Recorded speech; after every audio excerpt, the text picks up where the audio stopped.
Hello बच्चों, चलिए प्रश्न को पढ़ते हैं। यदि किसी समांतर श्रेणी के लिए एस एन बराबर क्यू एन का वर्ग एवं एस एम बराबर क्यू एम का वर्ग है, जहाँ एस आर समांतर श्रेणी के आर पदों के योग को निर्दिष्ट करता है, तो एस क्यू का बराबर होगा। और ये हमें चार विकल्प दिए गए हैं, इनमें से हमें सही विकल्प बताना है। प्रश्न को हल करने से पहले हम लिखते हैं प्रश्न के लिए मुख्य अवधारणा। तो यहाँ से लिख लेते हैं प्रश्न के लिए मुख्य अवधारणा। मुख्य अवधारणा में प्रश्न हमसे क्या जानना चाहता है बच्चों, इसको हम देख लेते हैं।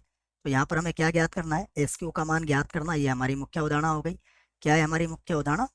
एस क्यू का मान ज्ञात करना। एस क्यू का मान ज्ञात करना है। ये प्रश्न के लिए हमारी क्या है, मुख्य अवधारणा है। एस क्यू का मान हम इस प्रश्न में ज्ञात करेंगे।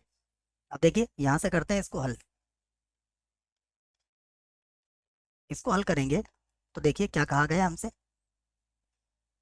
सबसे पहले हम ये कहेंगे कि आर पदों का योग समांतर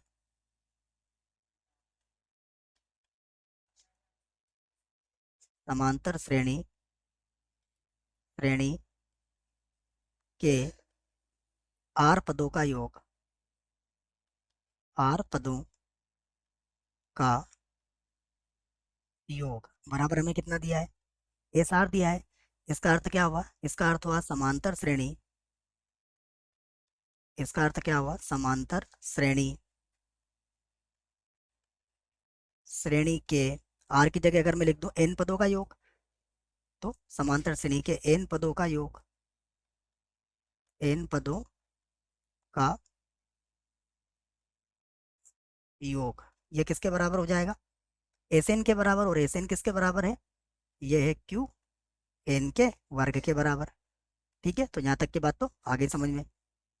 अब एक और बात लिख लेते हैं। अगर हम लिखें समांतर श्रेणी के, समांतर श्रेणी के एम पदों का योग, एम पदों का योग, तो समांतर श्रेणी के एम पदों का योग क्या होगा बच्चों, ये होगा एस एम। और एस एम हमें कितना दिया है, एस एम दिया है क्यू एम का वर्ग।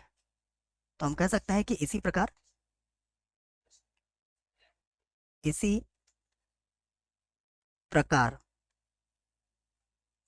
हम क्या लिख सकते हैं, समांतर श्रेणी के, इसी प्रकार समांतर,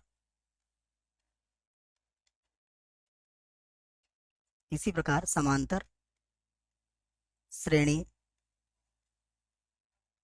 के क्यू पदों का योग, के क्यू पदों का योग, क्यू पदों का योग किसके बराबर होगा, ये होगा एस क्यू के बराबर। और एस क्यू किसके बराबर होगा, क्यू गुणा क्यू की घात 2 के। तो बराबर कितना आ जाएगा, बराबर आ जाएगा क्यू की घात 3। तो ये हमारे प्रश्न का उत्तर ही आ गया बच्चों। चलते हैं विकल्प कौन सा सही है। तो पहला गलत, दूसरा भी गलत, क्यू की घात 3 आया है, अर्थात सी वाला विकल्प जो है वो इस प्रश्न के लिए बिल्कुल सही विकल्प है। इसे भी गलत किया जाएगा। मुझे आशा है बच्चों प्रश्न का उत्तर समझ में आया होगा। धन्यवाद।